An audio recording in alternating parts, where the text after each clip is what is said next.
mufaro wedu kuva nemi pano paDestiny TV pachirongwa My Story. Zita rangu ndinonzi Stella Muhosha. Sekutaura kwatinoita nguva dzose kuti munhu achitofamba itori nyaya, uyewo muupenyu tine nyaya dzatinorarama kana kuti nyaya dzatiri kutorarama. Chishuwo chedu kuti huyai tikurukure pano paDestiny TV. Asi nhasi uno mustudio ndina advocate Muvhami. Kutaura watinongoita tinotaura tichiti isusu ukaona munhu asimuka achiti ini ndiri kuda kuuya kuzoshare story. Zhinji dzacho dzine dzidziso dzirimo, hongu dzimwe dzinochemedza dzinosuwisa, asi kazhinji tinodzidza kubva munyaya idzodzi. Advocate makadi. Ndinofara makadi Maimusha. Aiwa isusu tiri vatano. Yes. Ukaona munhu asimuka pamwe pacho ari kuti ini ndoda kuti nyaya yangu iyi ibatsire umwe munhu. Imimi makazvarirwa kupi, mukakurira kupi, upenyu hwenyu makahurarama sei?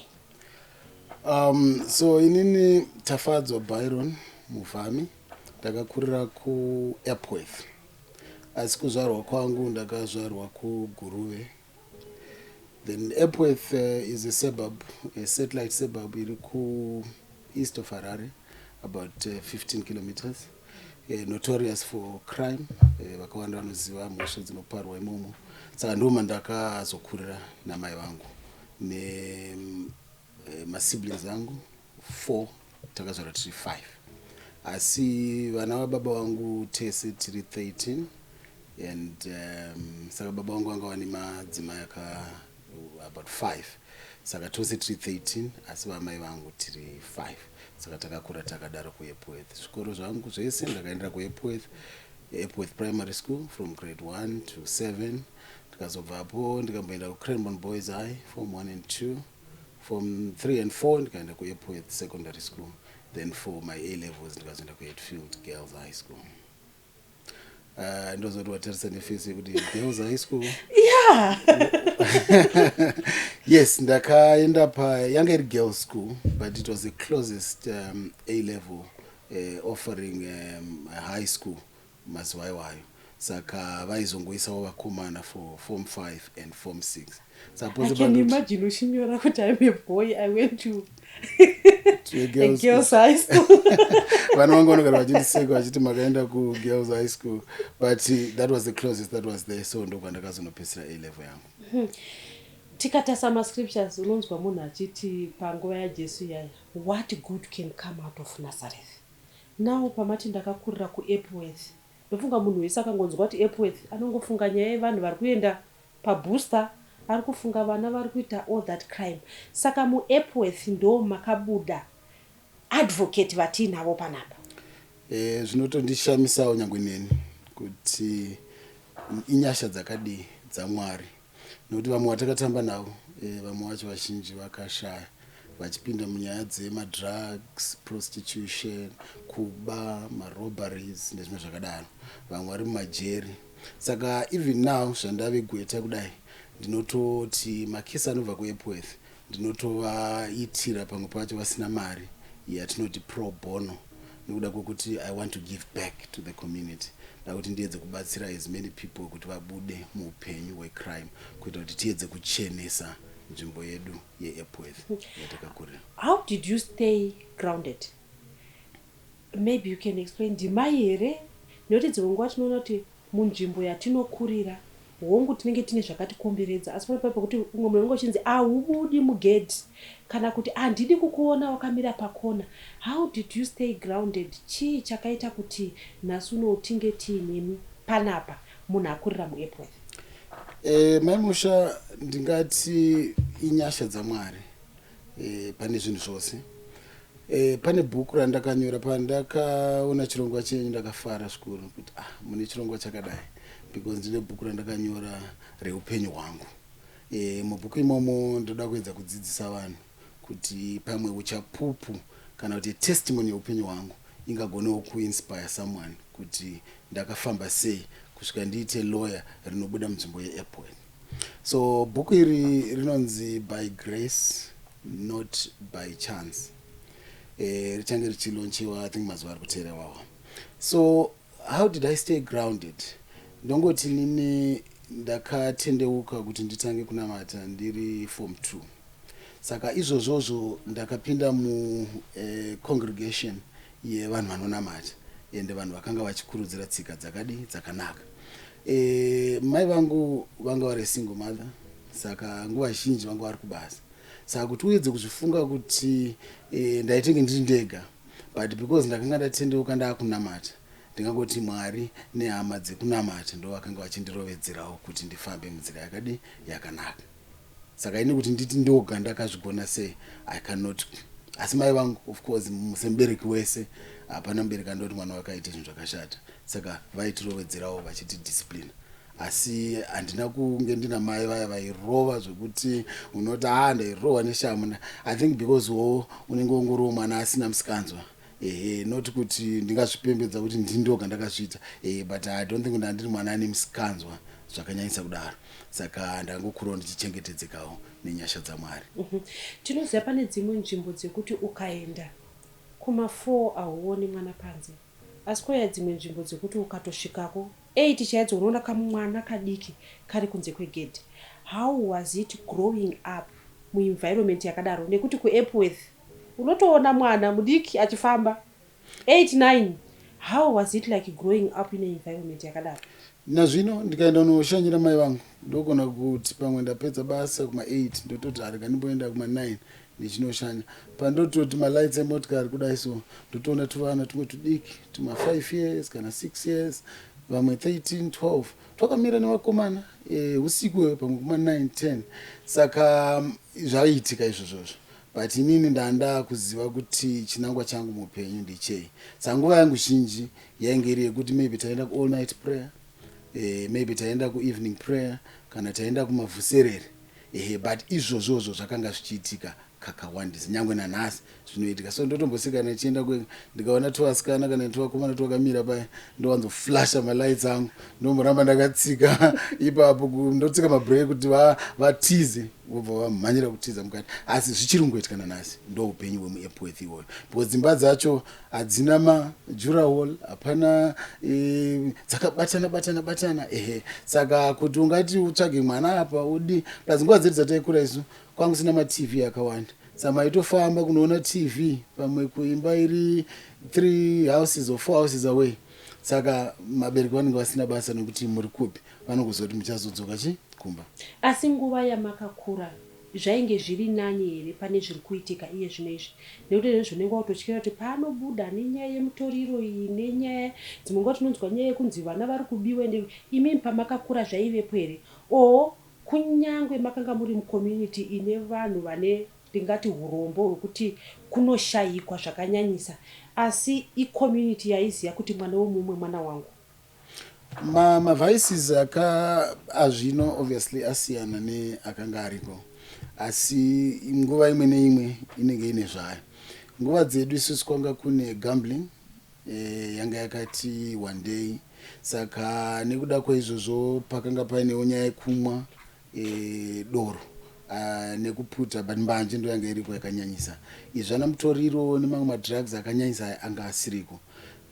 Zvekuti zvechipfambi zvaiwanikwawo, but kune vanhu vanga vati kurei, kwete kuvana vadiki. Izvezvi takuona chero ma9-year-olds vanotonzi muEpworth muya vanoenda kwavanoti kutouchline, vachinosangana nevarume vachibhadharwa mari.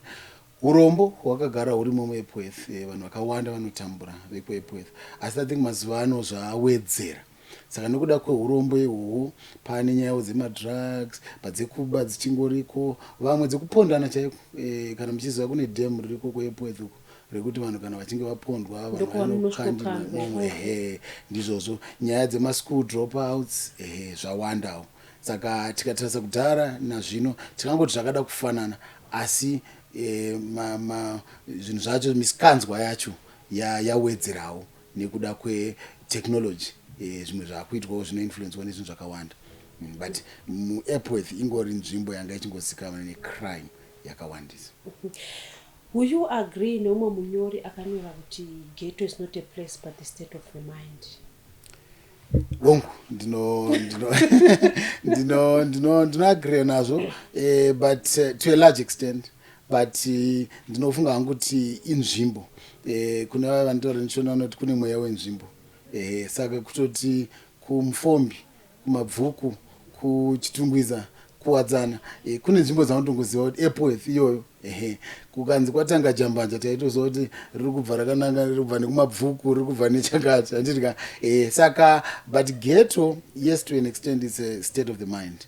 Unogona kundiburitsa from Epworth, but izvezvi ndotokuziva ndiri ghetto boy, zvazvanditori, because mind yangu yakaconditionwa nekwandiri, but kutanga kwazvo inzvimbo yaunenge wakakurira inove ghetto.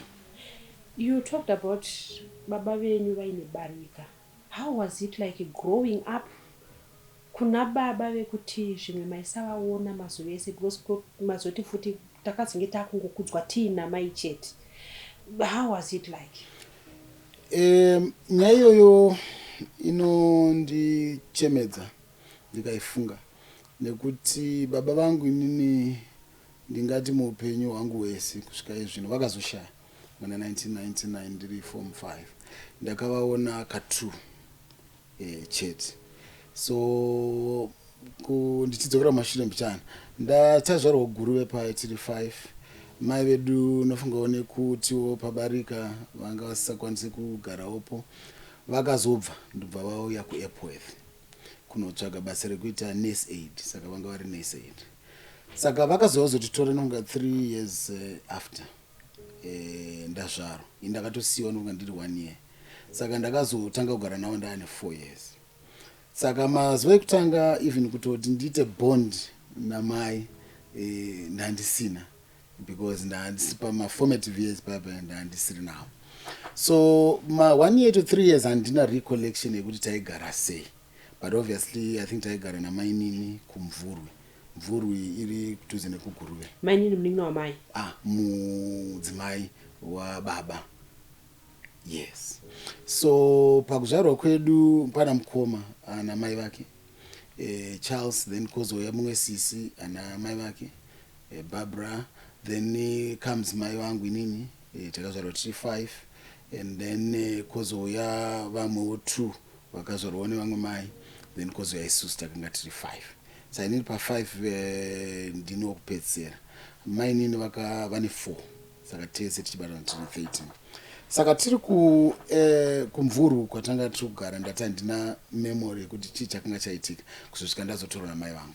Saka ndakadzidza zvikuru kubva grade 1, 2, 3, 4, 5 ndisina birth certificate, because I think pamba nekutaudzana kwaiitwa between mai nababa. Mai vakanga vaita kutiza here kubva pabarikapa, kana kuti vakati nini handichada vakabva mune zvakanaka, zvakafamba sei?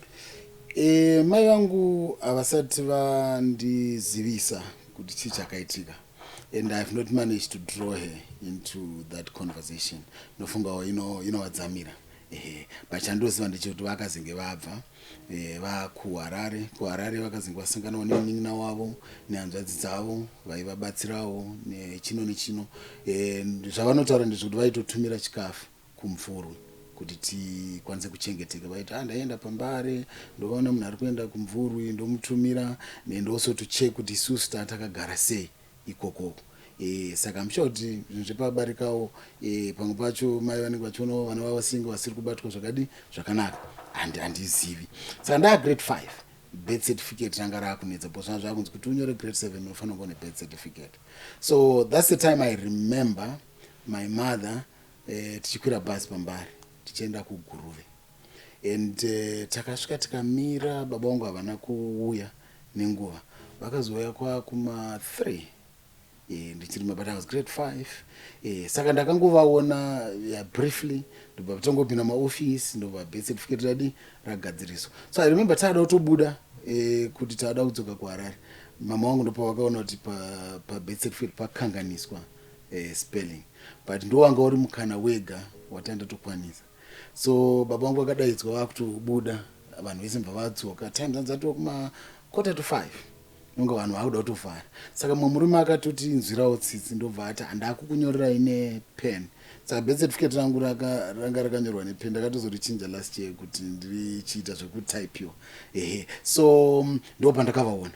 Ndozovaona catch 2 ndo pavanga vashaya pabody viewing. So 2 times ndiri grade 5 ndichitora birth certificate briefly nepandakaita body viewing. So patakatoenda tandibva nokuharare vanga vashayira kumvura, ndakato body viewing ndo chandaida kutoita pane zvinhu zvese pafuneral.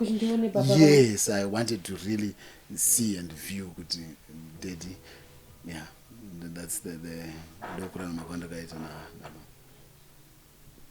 pakakuonai ndida kushuwa birth certificate vakatokumhoresai nezita imi mukatoti baba makadii vakadayira kuti baba?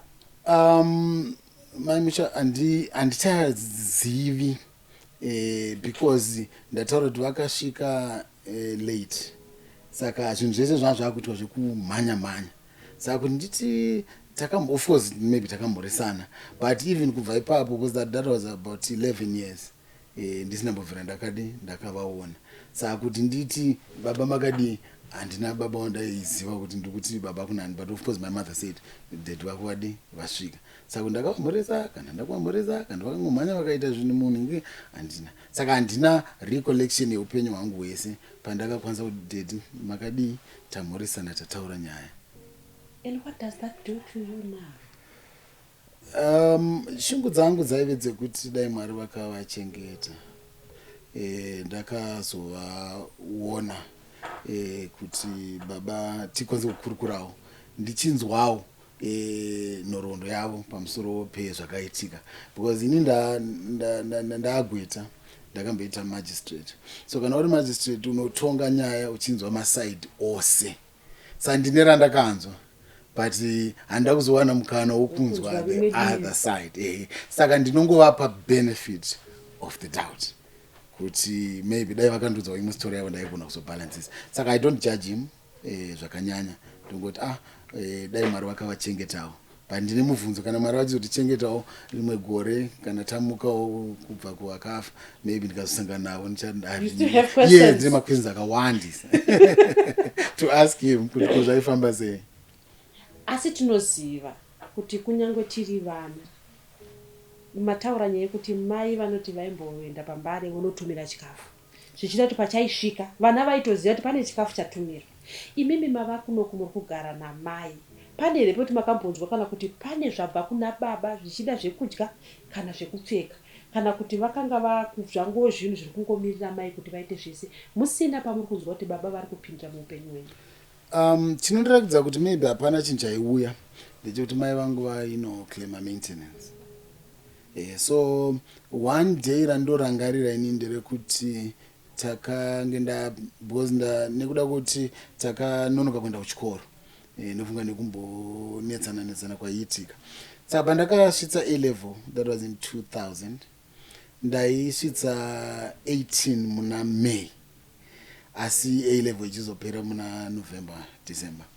Saka mama wangu vakanga vachienda kumaintenance. Saka vasvika kumaintenance vanonzi vakanga vadaidzirwa kuti baba wangu vanga vazokanzurisa maintenance. Asi vachiziva kuti mwana ari pachikoro asati apedza. Asi vakaya kuzoikanzurisa. Ndo manzwiro andakaita.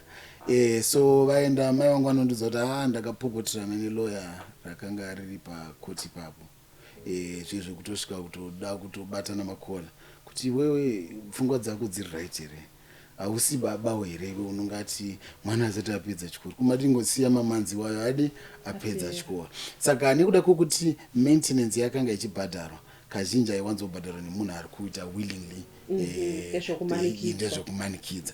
Saka hatina chinhu chatakamboto takawanako, but mai vakanga vaina hanzvadzi dzavo, munina wavo, ndokwataitoendawo tichinowana Christmas, tichitengerwa nhumbi nezvimwe zvakadaro. And ndichiri papo, ini ndaa magistrate, ndanga ndiri magistrate pamuno Mararo pacivil court apo. Mai vangu vakambouya rimwe zuva vachiona ndichitonga mhosva, ndaitonga mumaintenance court, and she actually indicated kuti mukoti mauri kutongera nyaya ndo mandaimira nababa wako, and she cried kuti dai baba wako anga waripo, vaonoti munhu avairambira kuti asasvike ku-A-level ndiye atove magistrate. Saka even panguva yandandiri magistrate ndichitonga nyaya dzemaintenance dzaindibata kupfuura sekunge mumwe munhu asina mbobvira asangana nesituation yacho.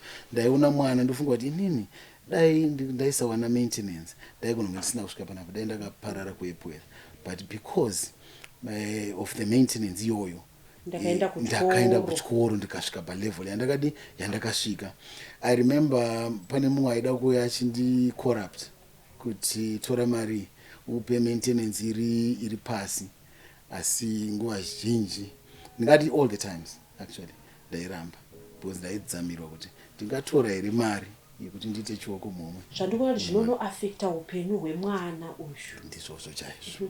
Ndanoda kutobvunza kuti growing up maiona mai vachichema here, and what did that do to you?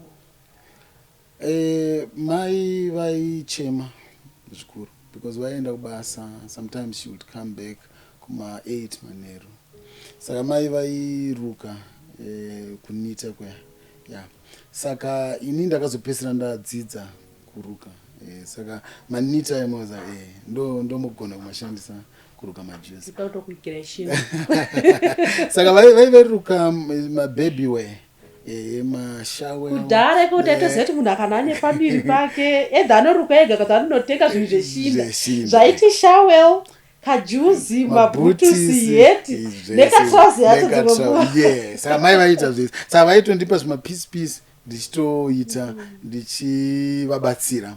Saka vasvika na8 idzodzo vaiwana nguva yekudya. Saka ndaizovabatsirawo inini kuti ndabva kuchikoro ndosvikawo ndotanga kubika. Nditika ndabika ndo make sure kuti kana vasvikawo vanowanawo nguva yekuzorora mbichana. But kuma 10-11 waiona vamuka zvekare vatanga kunita. Pane order yemunhu akati, pane order yemunhu ari kubasa. Saka ndokwataizowanawo some extra income ikoko. Saka taigara mu one room. Muri 6? Yes. Saka mai pana sisi rapa. Pana sisi 1. First born Bridget musikana, Koya Bright, Rungano, Blessmore, Neni. Saka mu one room umwe vaitaisa curtain. Saka my sister na mai vorara ku the other side. Isusu torara ku the other side. And obviously apana mubhedha ipapo. Mai vakazotenga I think a 3/4 bed quite late. But unfortunately my brother wandinotevera akashaya 1989. Mukuzvarwa kwake anga aine chirwere chekudonha, anga ane pfari. So he died I'm sure he was 10 because I think anga ari 1979. Saka takazenge tave 3 boys. How old were you when he passed on? Ini ndine 8. Maitotedzana. Taitedzana. So how was it like? Because mukuziva kuti mukoma wangu uyu pamwe mototamba mese and akanga ari kuchipatara paakashayika kuti it happened mumba. Ndichazotaura story maybe as we go. Inini izvezvi I'm the only child of my mother, Asar. We've actually lost the rest of them. So yeah, because I was a bit young, but funeral yake ndikuiremember. Mazuva iwayo kwangu nemacoffee neblack so anga akadesign wange chidiamond. So yeah, ndiri kuremember ndakamira panze pane mudombo patairoja so ndichiona coffee ichitakurwa. Saka because airwara achiita zvekudonha izvozvo, mama pane muroora wavo mukadzi wanzaji avo agara kumabvuku. I think akazova kuti chindipai mwana ndipote ndichigara naye.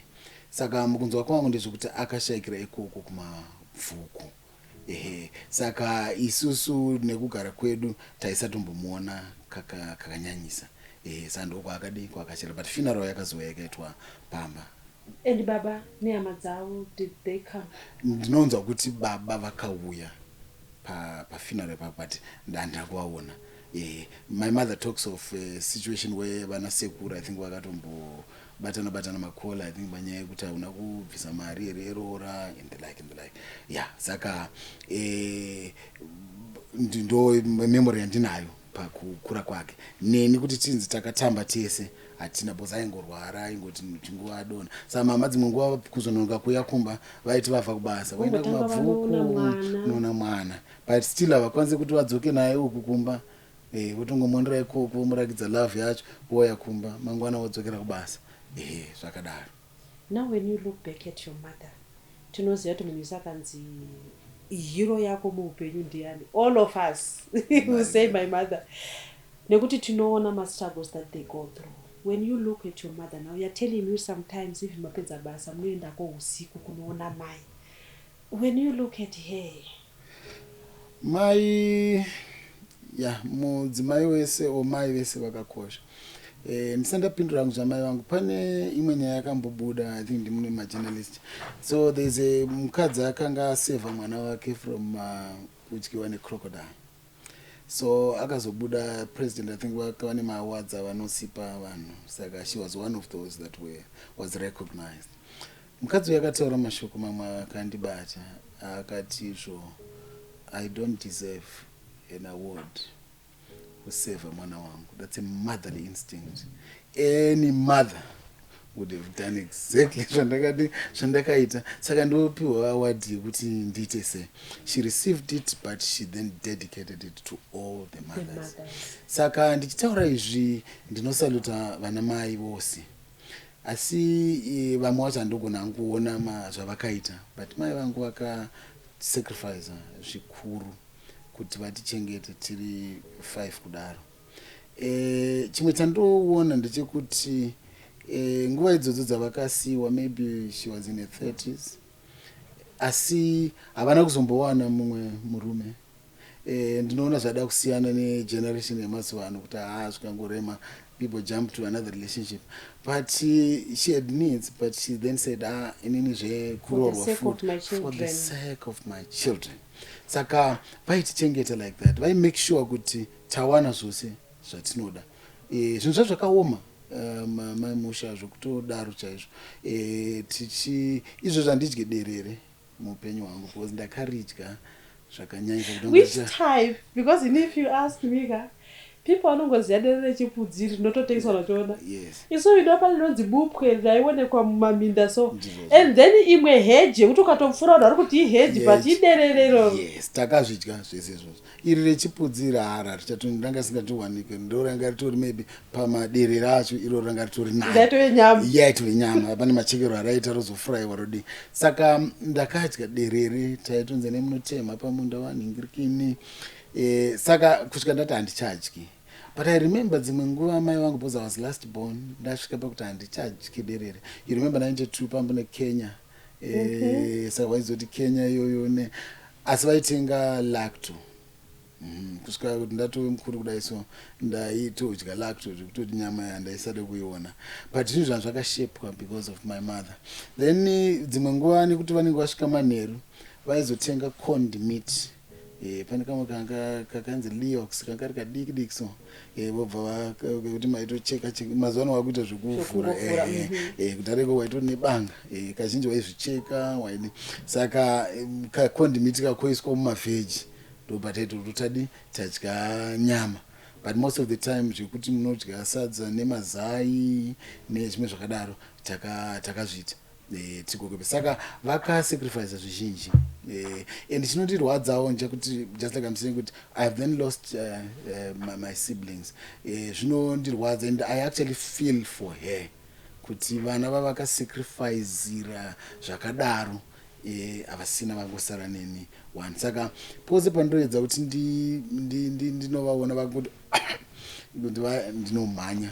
I remember the other time vakanga she's diabetic ndangofonera zvichinzi mai vako vadona, ndakavhetemesa motikari ndichienda.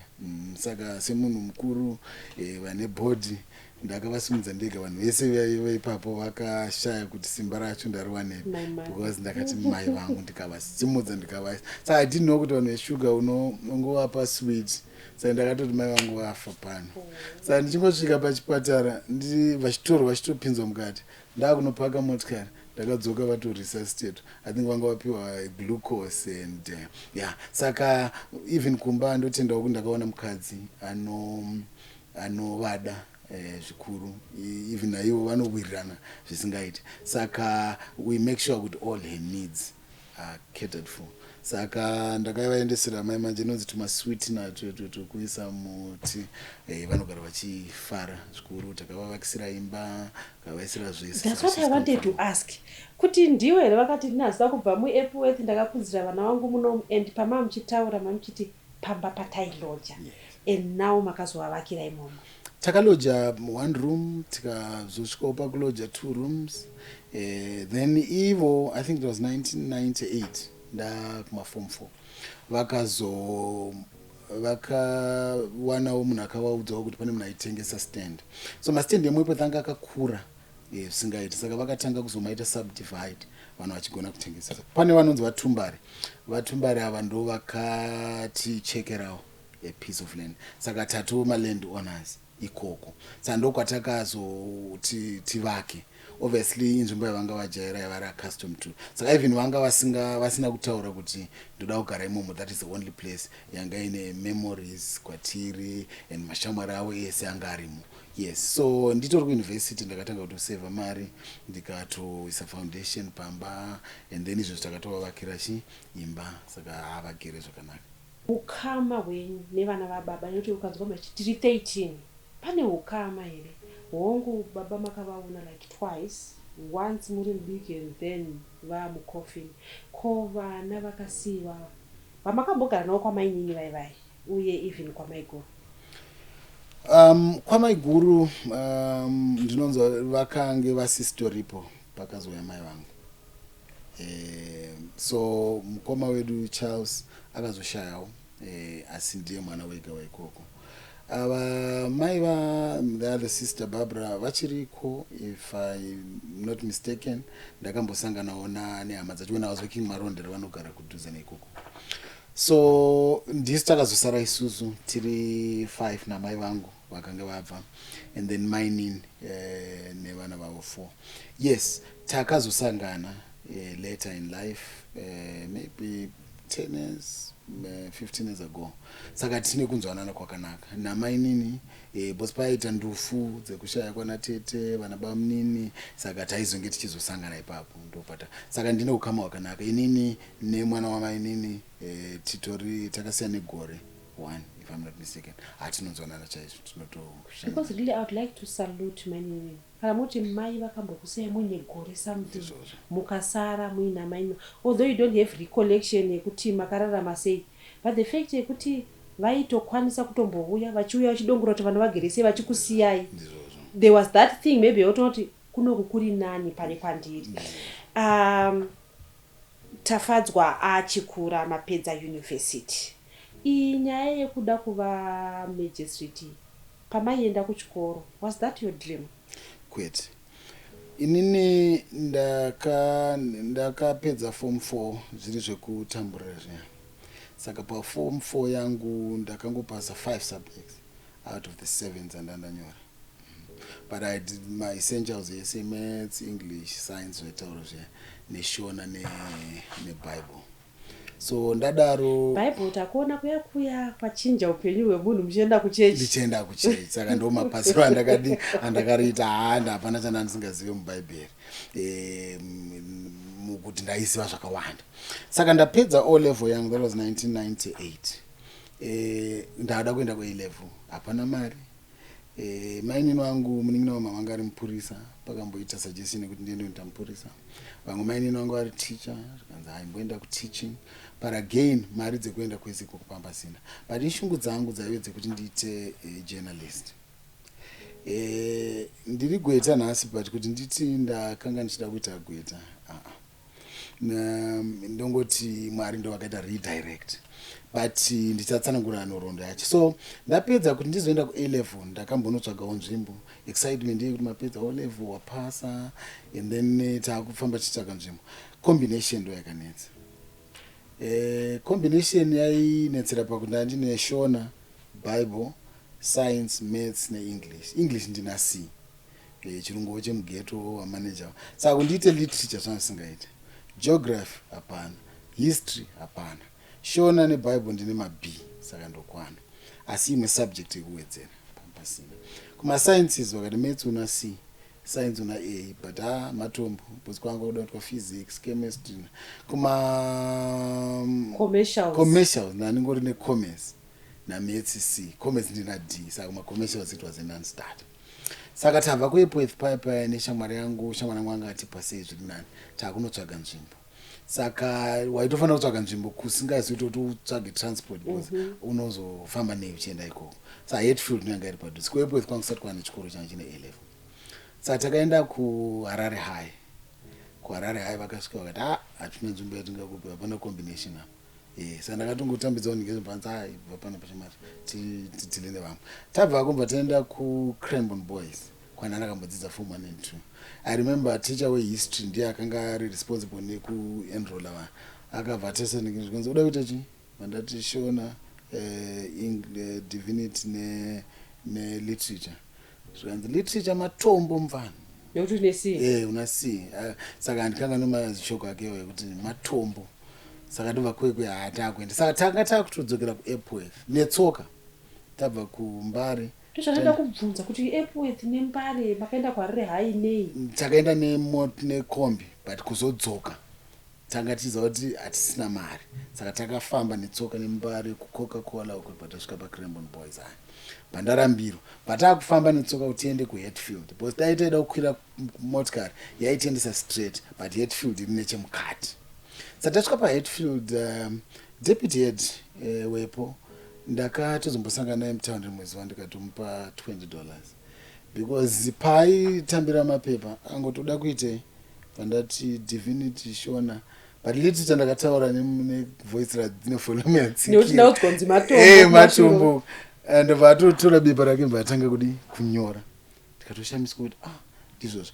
Saka ndo mawandira ndakabva ndangoita nzvimbo. Saka ndakatomuti hamuzive zvamakaita kuririre kuti makatovhura chimwe chikamu cheupenyu hwangu chandaifunga kuti chavharika. Tadaro mari yekuzoenda manje kuform 6 kwacho hapana. Ndobva ndatanga kutsvaga funding. Pane organization yainzi Plan International yaibhadharira vana maschool fees kuEpworth. Kwangu kusati kwana naBeam. Saka inini because I was last born. Vanhu veplan pavakanga vauya kuEpworth ndandiri grade 7 but ndandapfuura ndataura ndakanonoka kuenda kuchikoro. Sai vaida vana vari below 12 years. Ini ndakatadza kukwana but shamwari yangu uyu akanga ane little sister wake. Saka Plan International yaisabhadhara kuenda kuA level. Saka pakuzoenda kuA level vakazoti izvo kana une sister wako mudiki or brother funding yake iyoyo ndo yatinotora kuti tichikubhadharira. Saka shamwari yangu akabva wana bursary kuPlan International. Inini zvikanzi aiwa ukwani. Saka ndakubuda paPlan International rimamburi muna Central Avenue. Ndobva there's a lady anonzi Blessings. Ndakanga una sinema yake asi kana kune kwaari Mwari ngamukumburire. Akandidaidza zvikanzi ndarwadziwa nenyaya yako. Kuti vanhu vane potential vakaita semi iyi program haichakwanisi kukubenefita. Saka ndirikanimbotaura nevakuru vangu kuti pamwe toona kuti ungakwanisa here kudi kupinda. Ndobva apinda muye ndobva ataura navo vadzoka zvikanzi vati ita application. Akanopa bepa racho tipa pen ndikasiya ndaita application. Akati mudzoke kuswera mangwana. Pandakadzokera akasvika akati makorokoto Mwari vakunzwa wanzi ukwaniswa pachi pabhezari. Saka kuenda kwangu A level yakanga rabhezari. Saka mai vakazotonzwa ndati kuti ndawana bhezari. Ndokuti tanga kutsvaga uniform chi. Saka because it was a girls school kubasa kwavaishanda nevamwe mai vakanga vaine mwana wavanga ambodzidza musikana. Saka mablazer pane revakomana rimwe rinopinwa rakadai. Saka rangu ranga riri regiskana. Saka majuniors vaitondiseka neblazer. Indaisaziva but andakurira kuEpworth kuti zvinopinwa zvakaita sei. But Mwari akapindira even ndabva from situation yakadaro. I remember mwezi wandine trials rangu ndiri kutirai kuaini ranga riri 1. Ndobva ndanoriti you remember aini dzepamoto saka ranga rakatsva apa rakazoiswa chigamba. Saka ndakadzidza ndine chigamba but tada kupinda muform 6 pakusarudzwa maprefect. Maprefects kumaformer group yesu kunoitira mainterviews. Saka takaita almost 3 interviews. Then number question yandakabvunzwa tapinda mustaff room yanga iri kuti unogara kupi, and that was kind of a slap in the face because ukangoti Epworth hapana anonoka kuchikoro miskanzwa and everything, but and I had no time to lie because ndandiri munhu ainamata saka ndangorika ndatoti Epworth, but ndabuda muinterview ndakati saka zvafarana. But tell you what, palist yemaprefects yakachuzwa for 2000 zita rangu ndo rakadetswa pamusoro tafadzwa muvhami. So I was actually prefect at a group A school kwange une varungu, saka I think ndo zvakazondiimprova chirungu changu. Ndapedza A level manje ndakaita 9 points, literature ye ndakazomanager D, Shona B, divinity C. Ndapedza A level ndati zvejournalism zvangu handina still mari yekuenda kuuniversity, but ndikati pamwe papoli ndinokwana kune inzi mass communication. Saka ndakuda kuenda mass communication kuya handina mari yekuti ndizobhadhara.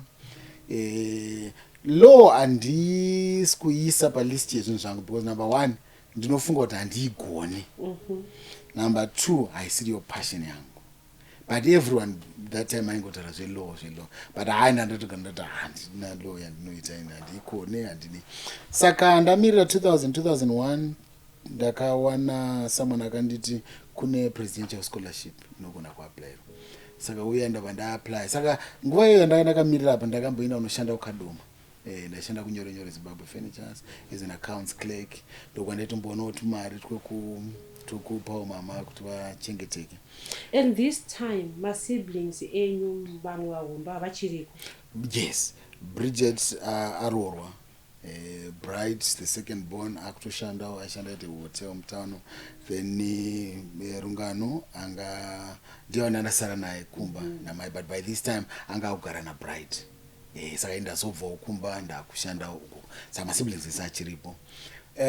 Saka ndiri kushanda ikoko ndopa ndakazo apply scholarship 2002 ndabva ndapiwa scholarship yekuita presidential scholarship.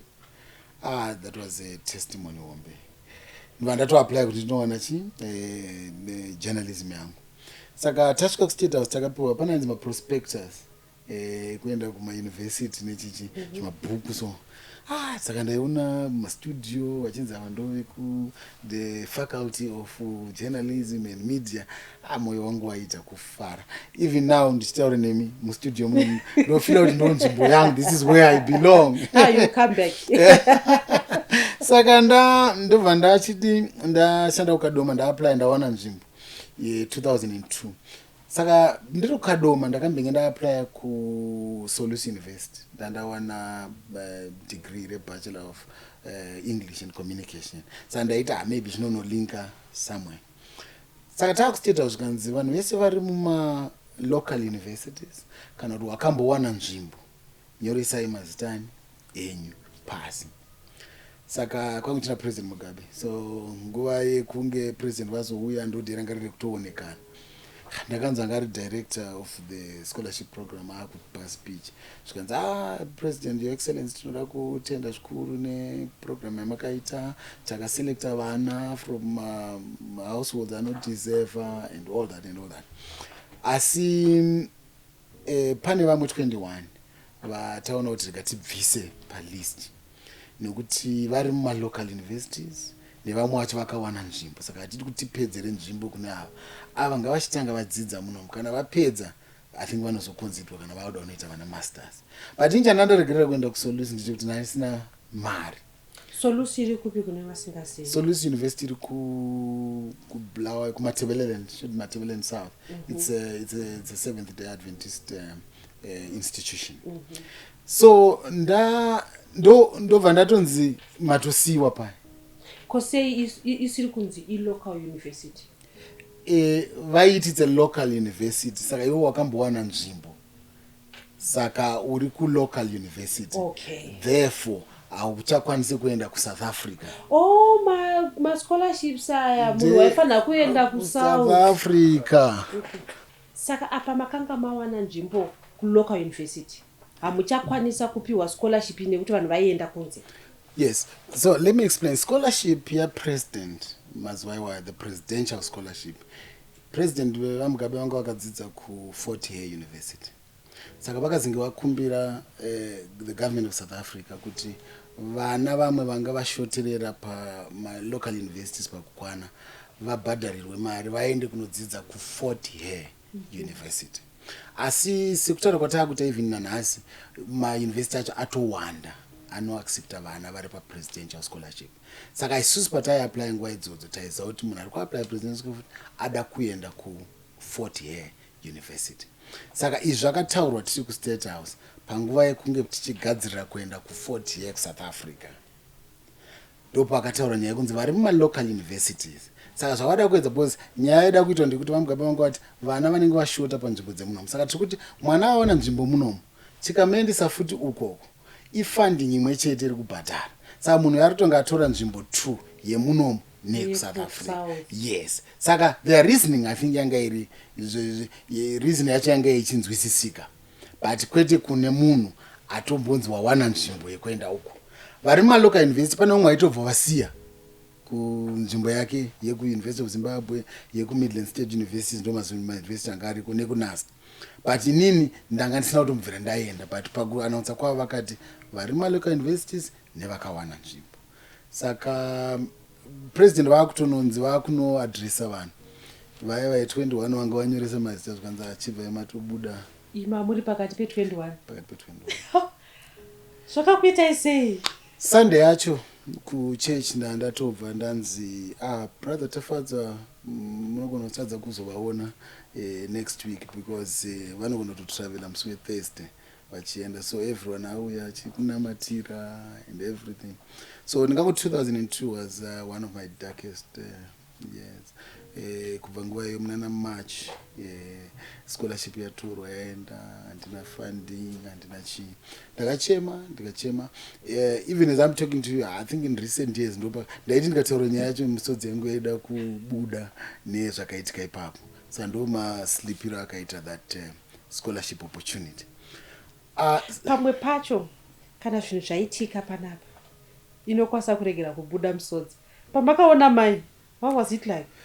Takachema mese muri tu na mai. My brother Rungano was still there, everyone was still there, my sister. Saka takachema tose because mauiro angaita scholarship kuenda kuipo kwakusati kwane mafoni waitotsvagwa kuti uwanikwe.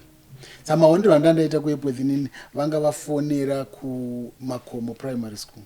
It so happened kuti pane mumwe teacher ainzi Chikwekwe anga achidzidzisa pachikora apa akanga ari muoffice mahead panguva yakafonwa.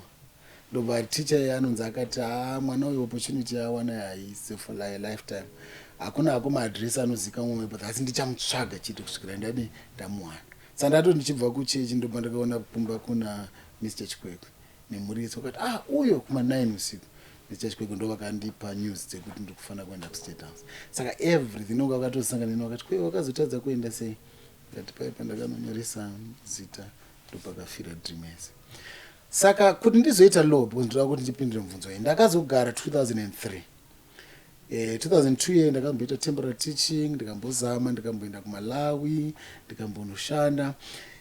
kuMalawi kundaida ndakabva ndanotanga kudzidzira Chichewa. Saka ipapa ndindotaura Chichewa. Mayankura. Yeah, ndimayankura Chichewa. In fact I speak 7 languages. Dzandakadzidza in preparation yekuti ndaizoda kuita journalism, just to show you kuti shungu dzangu dzekuita journalist dzakamira sei.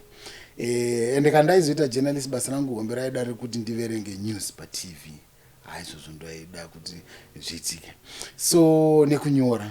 I used to write a lot. Saka 2003 ndana kuMalawi ndatanga kudzidza Ndebele, ndakatotanga kuidzidza ndiri form 2. Pane neighbors yedu vaitaura Ndebele family. Saka ndanda kutogona Ndebele, Shona in English. South Africa of course ndakazonodzidza vana Xhosa, Venda, French ndakaidzidza zvakare kuchikoro. Saka I can converse. Saka ndazo apply, so my sister passed on in 2003. Akarwara ngaroorwa, saka akaita TB.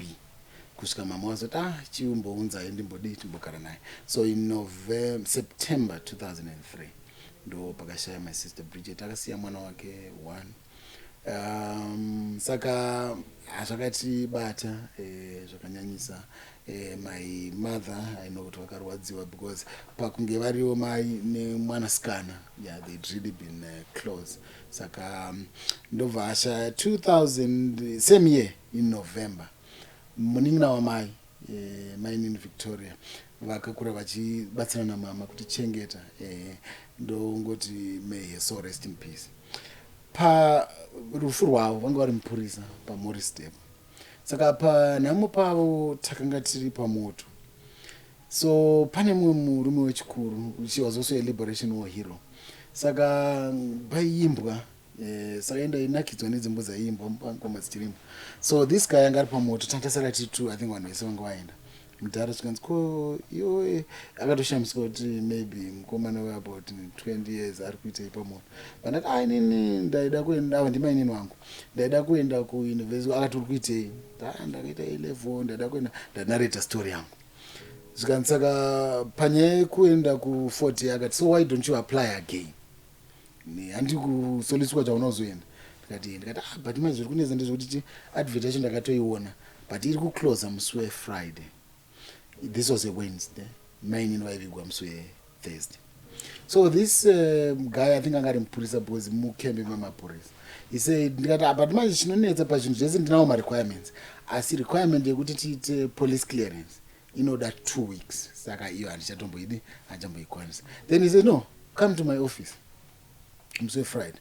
I'll process it ipapo ndichataura neshamwari dzangu dzekupi dzekuCID kwaitwa that. So Thursday tingoviga manhiro acho uyu Bridget akanga achishandira kusurgery kuEpworth koko but because anga ashaya ndaizivana nadoctor wacho samba vanondigadzirira mamwe ma-requirements ese. Friday makuseni vandabuda ndaifanira kunotorwa ma-fingerprints. Sandobva kuEpworth ndichaunotorwa paHatfield police kufamba netsoka. Ndasvika kuHatfield ndatorwa ma-fingerprints aya.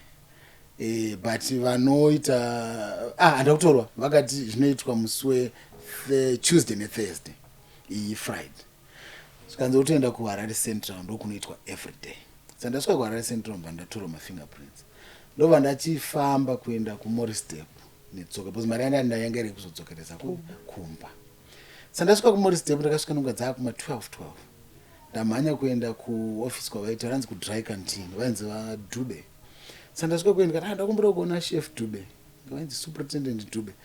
Zvikanzi vatsvagwa vashayika. Saka ndakazonzwa mumwe achitaura nechekusiranga kwanga vandanotsvaka. Zvikanzi iyo chef Dube wanowanikwa Friday nguva dzinedzere. I think he was from Bulawayo. Saka I think ma-Fridays vaikurumidza kuti kubuda woenda. Zvikanzi chef Dube hapana. Ndiye munhu wega aifanira kuditi. Ndakachema musodzi. Saka dream here. But then I told myself that 2 years inga zvakanga zvangoramba vanhu kongo revive kaseiko hope yacho pasina. So as I was walking from Morris Step to dry canteen kuCID uko ndichitofamba ndangofamba ndichikutarisa kuti pamwe ndichiremember kuti ndopa ndakambopfuura napo ndakanzwa murume achishedzera nevoice iri pamusoro pachine vamwe here veku40 here vada kuitirwa clearance. Ndachiuka pepe ndaona murume uya akuti kwenda kutuka zvezokutsinyira zvekuti mufana unopenga reo muri kutitukisa tabva kufonerwa kupresident's office kunzi dhilai nevanhu vavo nhasi ndo last day vagadzirire zvinhu zvavo ndiye munhu ari kuenda kuuniversity rakapusa kudai zvino nhandisateereri zvakawanda tapisa zvinhu zvedu dzokai na2 o'clock maclearance enyu anenge adi aita maimusha takadzoka na2:30 zvakazoti nonokei clearance inofanira kuita 2 weeks yakaita ne 1 day.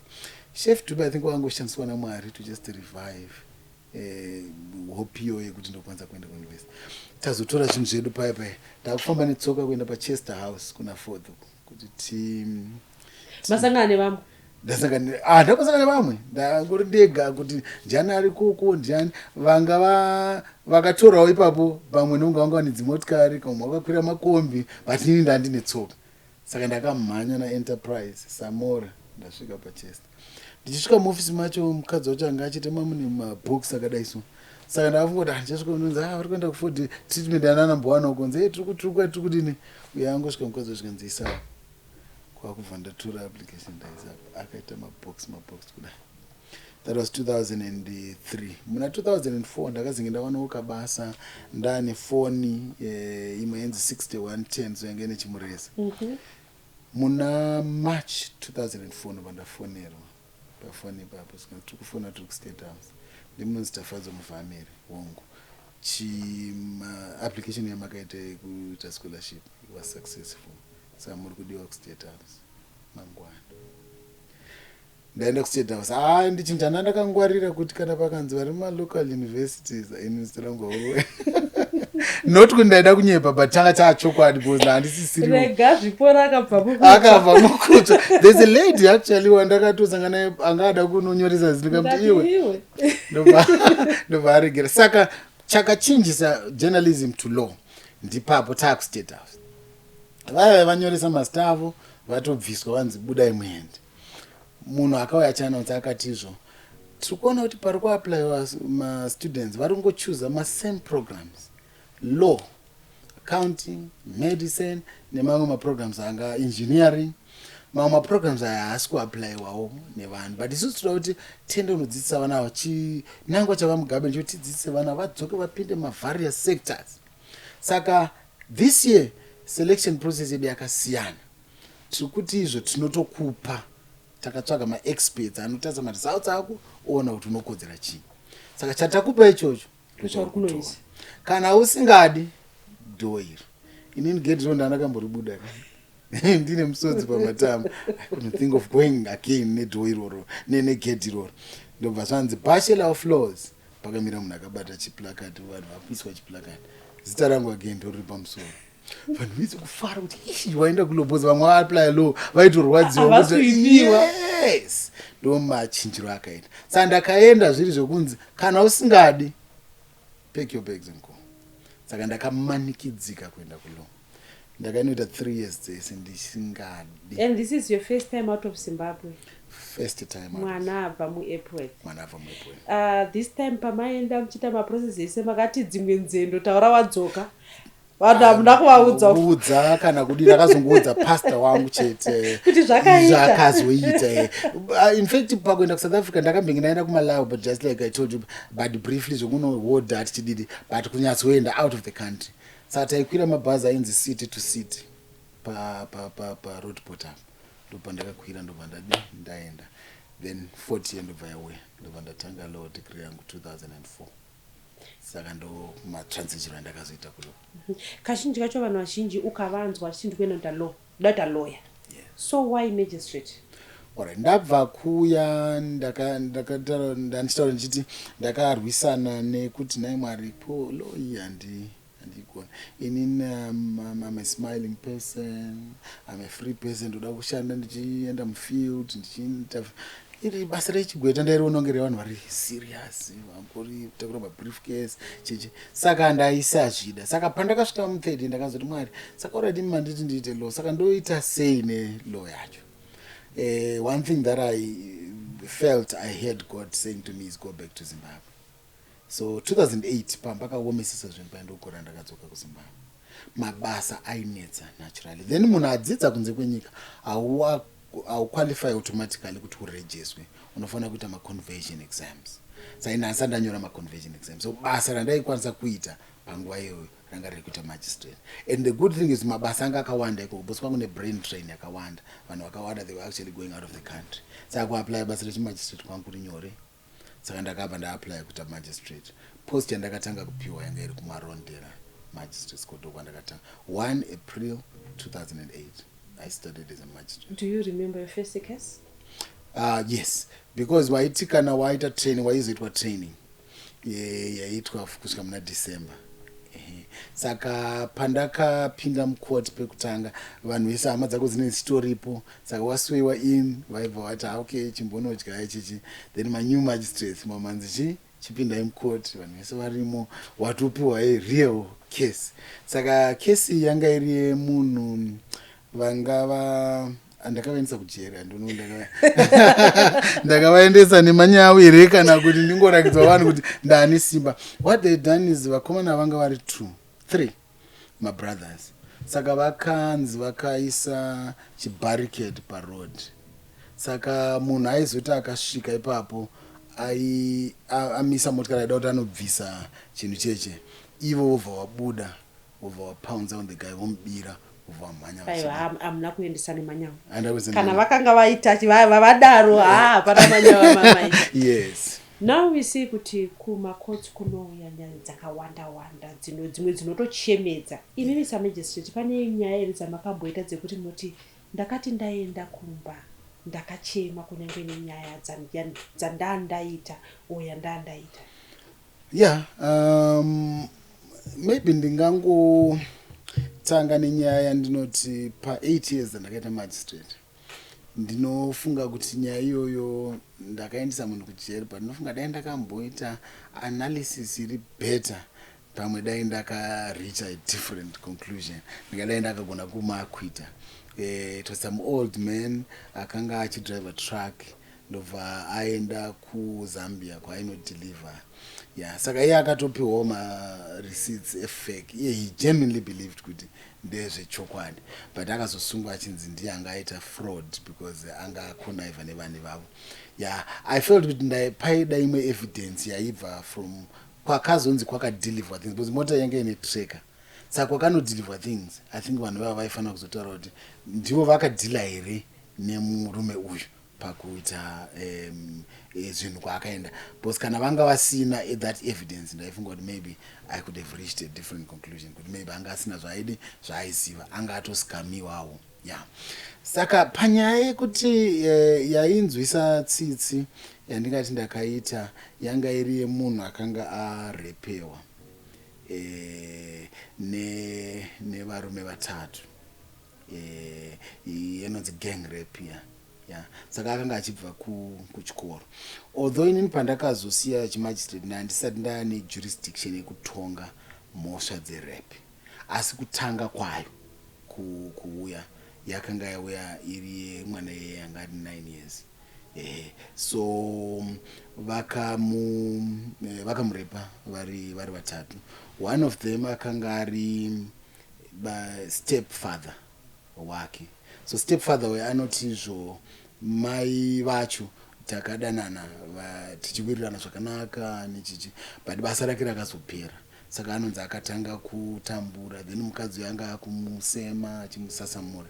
Saka iye mukutaura kwake murume anoti ndakazonzwa hasha, and the only thing chandaigona kuita kuti ndipanishe mukadzi uyu, kumurwadzisira pamwana wake. He actually said that. Akataura izvozvo, but yakazotransferwa kuenda kuregional court kuti inopedzwa ikoko. Saka handauzoziva kuti outcome yakazobudako. Saka ndopanga ane shamwari dzake, and then they violated this little girl. She was about 9, I think.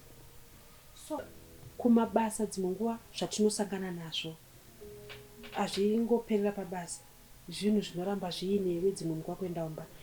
As a magistrate, kana kuti mubasa renyu madhila nethat yokuti nanhasi you still think about it, munoenda kucounseling here? Quit.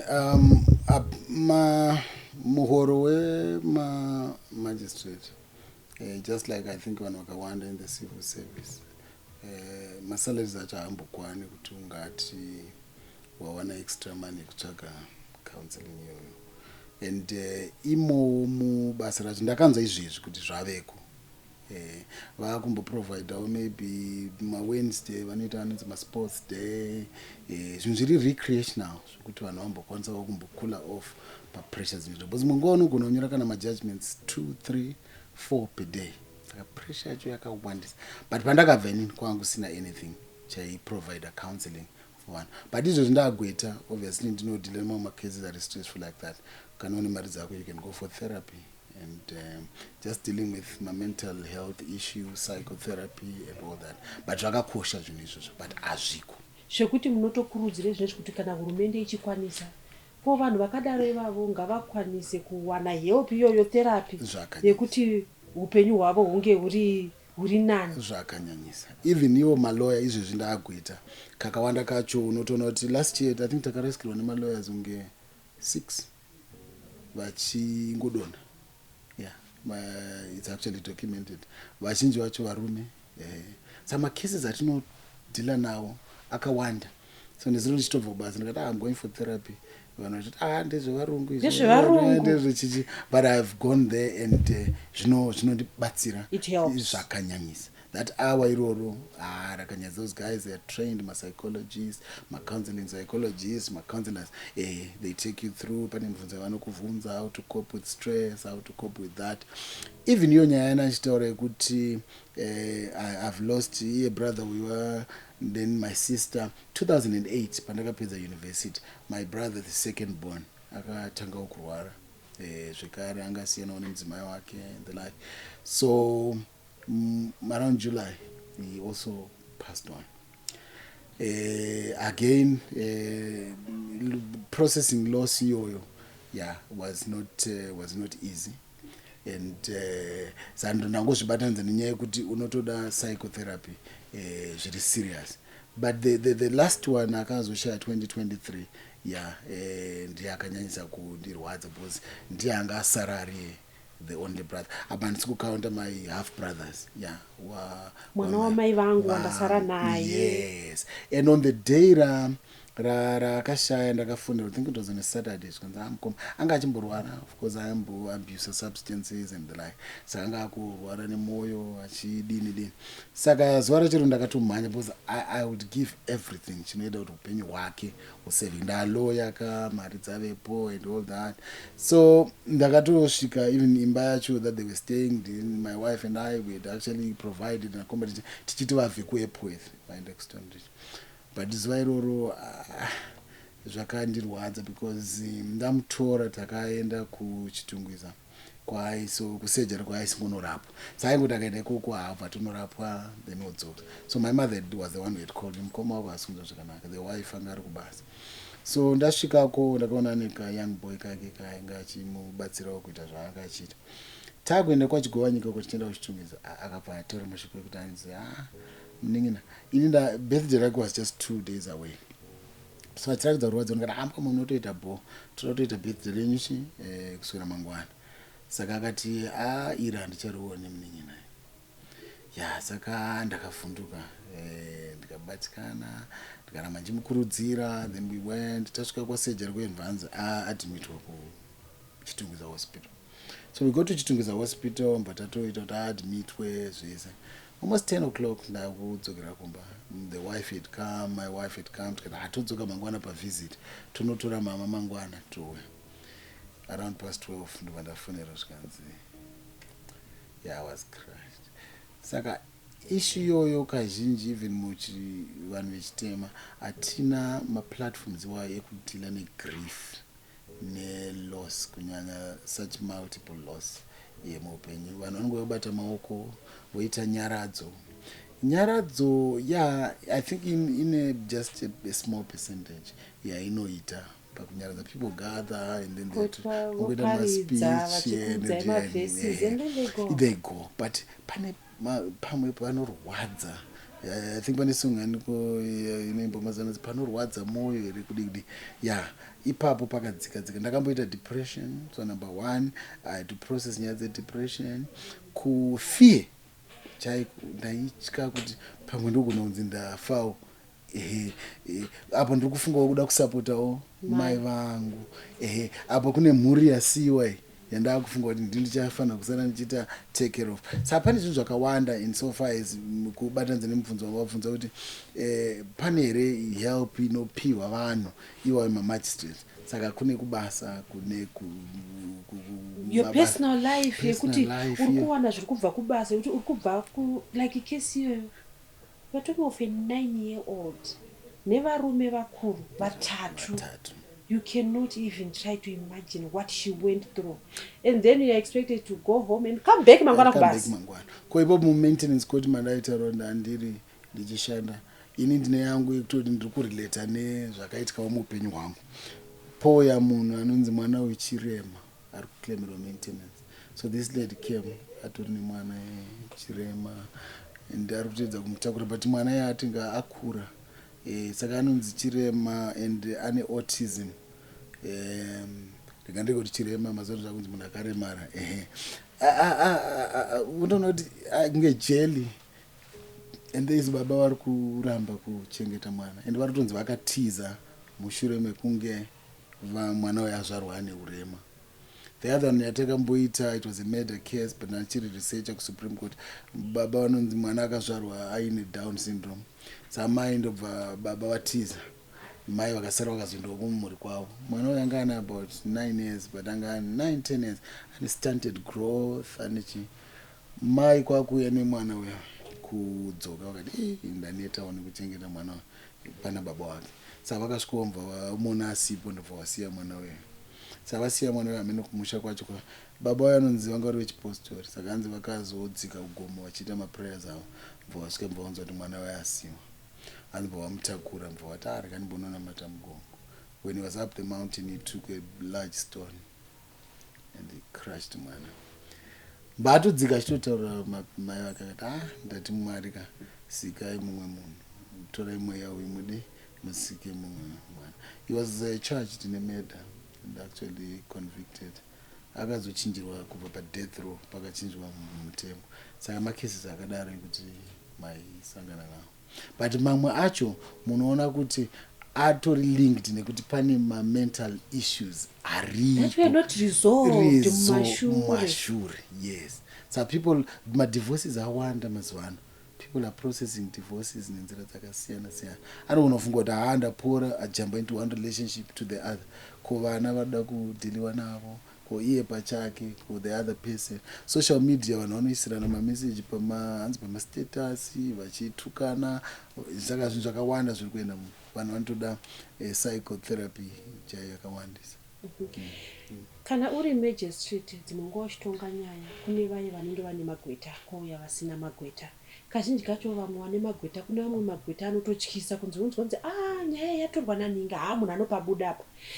Magistrate pane here pekuti unonyatsoona kuti munhu uyu aifanira kunge awana makore kana akakura zvakadai kana kuti aifanira kunge atoenda mujeri, asi nekuda kwemagweta aauya nawo nezvavanga vachitaura, inini ndaita kunge ndasungwa maoko kuti ndimupe makore akawanda. Kwete maimusha basa rechimagistrate kana kuti judge unonge watrainwa kuti iwo hautarise chiso chemunhu kana law is blind.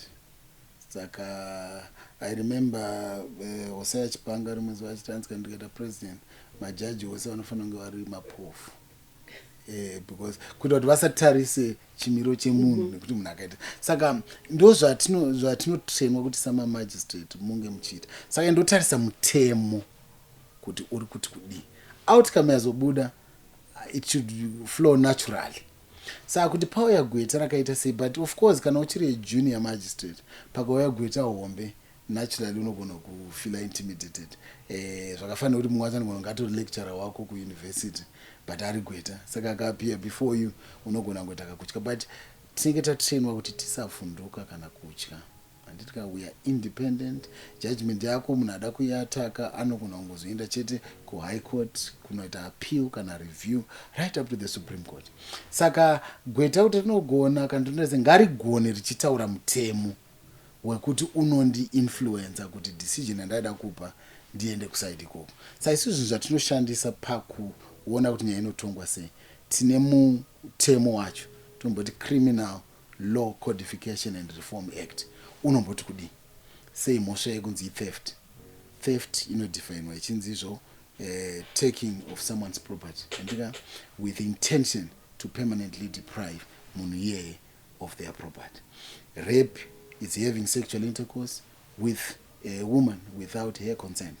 Saka inini pandiri kutonga nyaya yerape ndoda kungotarisa kuti paessential element yemhosva iyi amitwa here, asatisfywa here.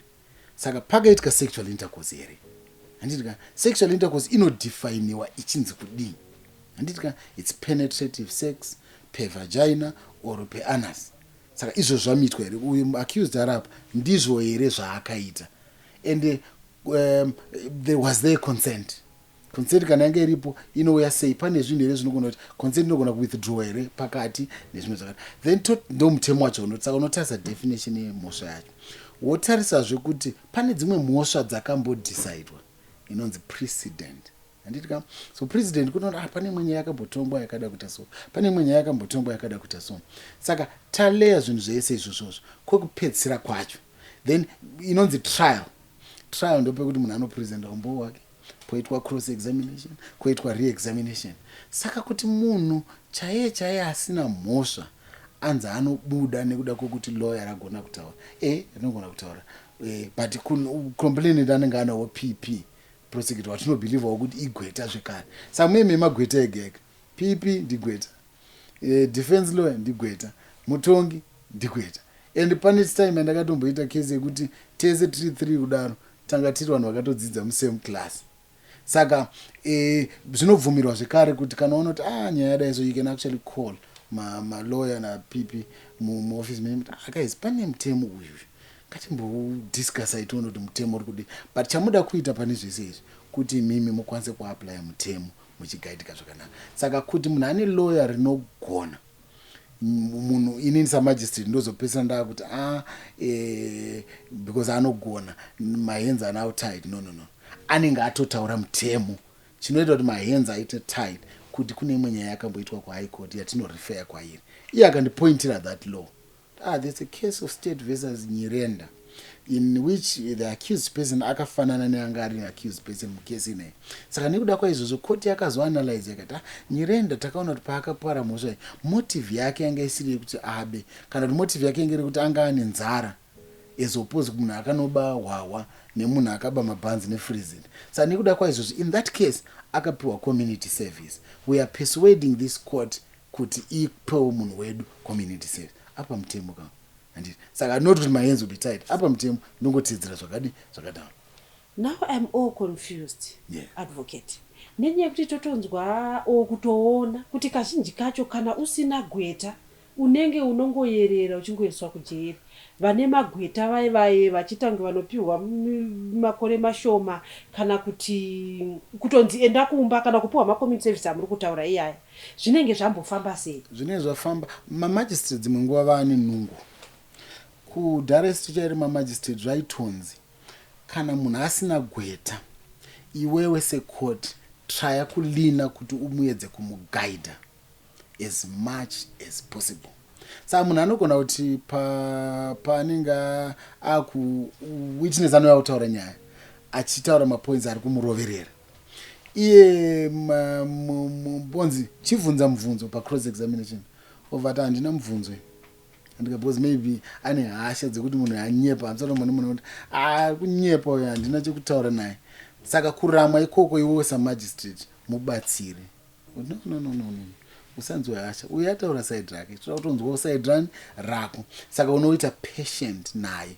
Dzimwe nguva to the extent yekuti unogona kutomati let's adjourn the court proceedings. Moedza kumubatsira. No, hapana munhu ari kutyisa muno. Pane here mupurisa ari muno makakuvhundutsira. Because mumwe mupurisa anogona kunge auya muningi memwe akamuchidzira kuti uri kutonyura hapana zvori kutaura. Saka munoedza kuclear gallery kuona kuti hapana here chinhu zvaari kutya, iye ari in a right frame of mind here. Unotomubvunza kuti uri kuda here kuti tiwane lawyer but expense ndeyako, uri right here, uri kunzwa zvakanaka here, musoro hausi kurwadza here. But izvezvi because basa rawandisa mamaisiti haasisina time yekuti anyatsodhila nemumwe. Mainterpreters acho they are also not kind. Unzi unongoverengwa mhosva iye uri kunzi mhosva yakadai wakabawana msakadai wanzwisa here. You dare not say handakunzwisisa because ukangoti handakunzwisisa ndepapo usina kunzwisisa pacho. Saka vari kuvhundutsira vanhu. Saka matare haasisiri friendly. Handiti ini ndokurudzira ndoita kuti neyangu edai Judicial Service Commission vazviongorora izvozvo kuti matare akutyisa kuenda even padhoo paipa wakapfeka zvakadaiso yakadaiso. Saka matovhundutsira munhu paachapinda mudare meme ane kutya. Saka kana ane lawyer manje ndisaka zvichizoita kunge ane advantage because haataure zvinhu zvakawanda. Ndini ndakumutaurira, ndini ndomukauma kuti taura zvakati usataura zvakati. Mumwe munhu paanotaura anogona kutaura zvinhu zvinofunga kuti ari kuzvisunungura panyaya iye achizvisungirira. I'll give an example. This old man wechimalawi akanga achiti inini ndakangogumisa asi handina kuzorepa because ndakati mwana mudiki, but kugumisa pamutemo imhosva. Inotonzi penetration, legal penetration kind of. Saka uyu munhu danga ane lawyer raisvika robva ratizvo usataure kuti wakagomisa, because the medical report iri kuti izvo hapana chakaitika, because sure kana akagomisa bepa hapana chakaitika. Saka munhu iyeye aenda nelawyer handi anosvika achibuda, because uyu haazozivi zvekutaura nezvekusataura. Saka kurudziro yedu ndeyekuti vanhu kana vachigona kuwana access yemagweta, enda nelawyer. Not only kuRotterdam kunoitwa nyaya dziri criminal, even kuna vanhu vakaluza dzimba. Nditi angoti masamunzi avo yakati chipepa chanyanya nebasa rese avokoti akanditorera imba yangu inini, andika izvo atosuwiwa. Anditi pachechi chakandwa pouya chimwe onzi ndivo vanhu vaya vatanga futi ukana kusvikira zvatonzi kwakaita default judgment, kwakaita execution, kusvika sherifa auya, kusvika imba yakutonzi imba yakatengeswa amai nekuda kweignorance iri muvanhu. Saka bepa rese rauya riri kucourt, bepa rese rinenge rine chinhu chingoratidza kuti hausi kunzwisisa, mhanya kune gweta unovhunza. Nyangwe isusu tinobhadharisa, asi kune vamwe vanonzi magweta ehurumende, dai vanhu vagona kumhanya ikoko vanokwanisa kudi kubatsira. Saka haisi presence yelawyer in so far as I'm twisting the magistrate kana kuti anenge apresenta nyaya yake zvakanaka, anoziva zvekutaura nezvekusataura. Vanhu vanoti hanzi vanhu vasingasangani vese vachitaura ndiyo yemajournalist nemalawyer, nekuti havanyarari. Asi dzimwe nguva inobva yaita shanje. Taakupendera chirongwa chingotaurai kuti sei makazobva pakuva munhu anogara yaya achiti iwewe makore ako akadai muchienda kunoita gweta. Alright, inini sezvandataura kuti pandakazinge kuuniversity ndazozvitambira kuti ndofana kuita lawyer. Ndadzoka muZimbabwe taifana kuconvert.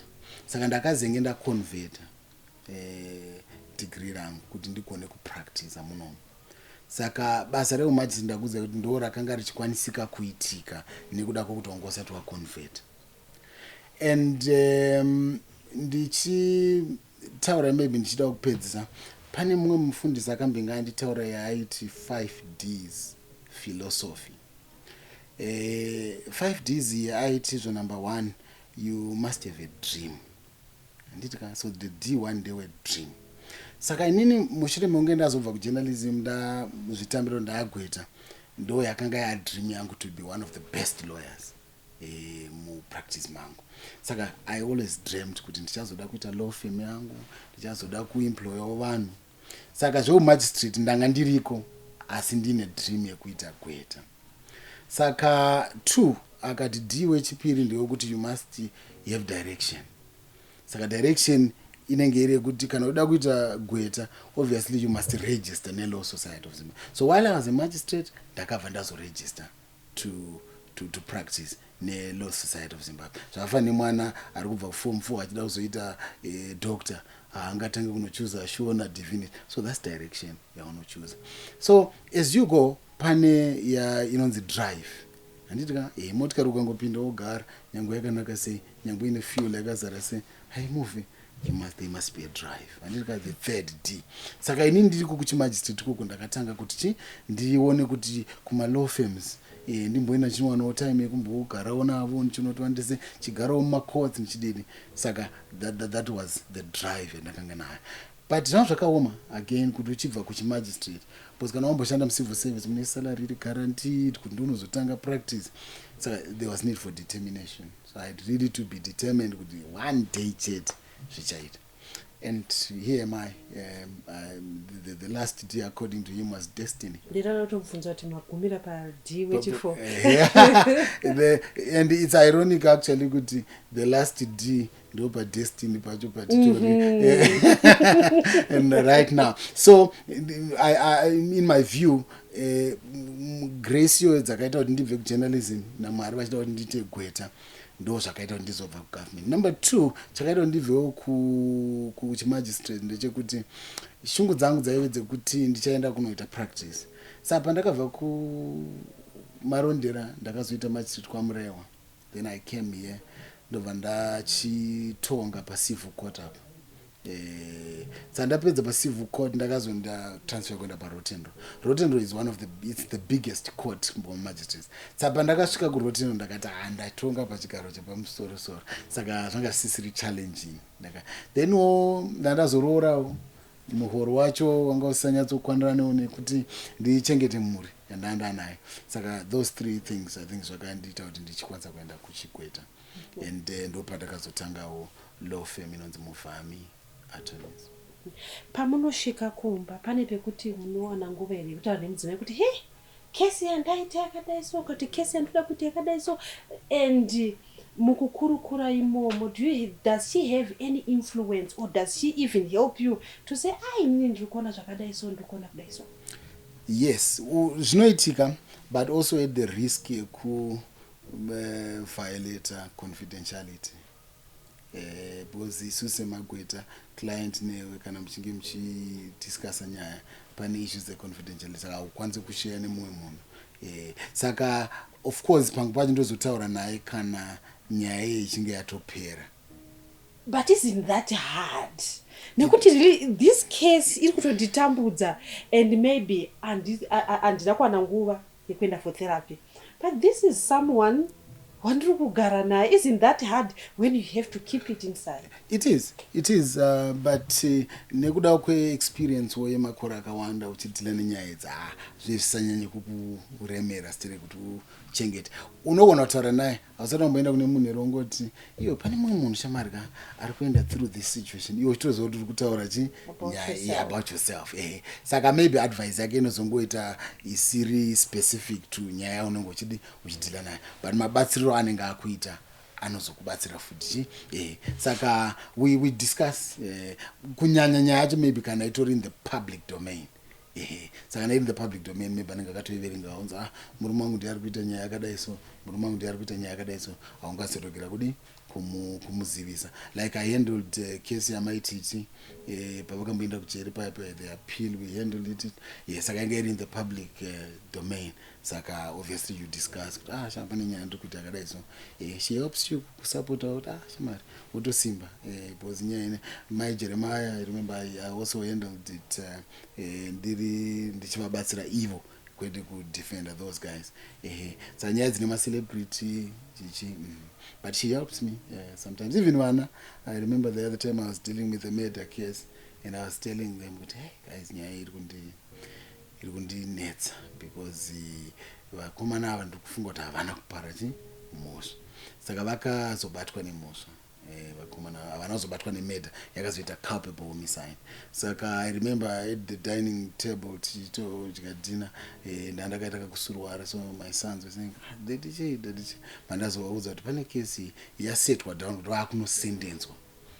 So I remember in the morning they gave me hugs and said, Daddy, best wishes. I hope I went to Jerry. I knew I'm good. I can't be said one to Jerry, but they were really supportive. One of them actually, Maniraga, so saying, so you also get support from the kids. I think everyone would agree with me. Kuti, we need to call him back muno studio because ini ndichitoite mibvunzo yakawanda asi dzimwe nguva ndo inoita majerasi. Zvamungade kutaura zvichida kukurudzira pane umwe munhu atori musituation yekuti ari kuti kana titorive kujecha tinotogara kuno.